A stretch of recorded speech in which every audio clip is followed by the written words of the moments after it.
വാസുദേവ, മുൻജന്മ പാപങ്ങൾ ചെയ്തു പോയാൽ നമ്മൾ എന്താണ് ചെയ്യേണ്ടത്? അതിനെന്താണ് പരിഹാരം? കേട്ടുകൊള്ളൂ പാർത്ഥ.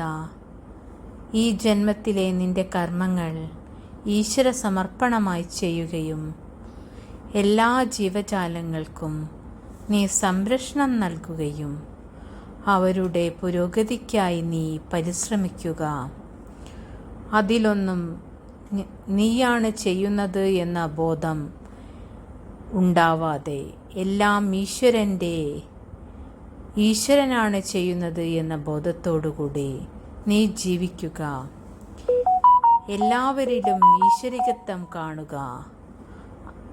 കൂടാതെ അന്നദാനങ്ങളും മറ്റുള്ളവർക്ക് സൽക്കർമ്മങ്ങളും ചെയ്തുകൊണ്ട് ഭഗവാന്റെ അനുഗ്രഹത്തിനായി നീ പ്രാർത്ഥിക്കുക.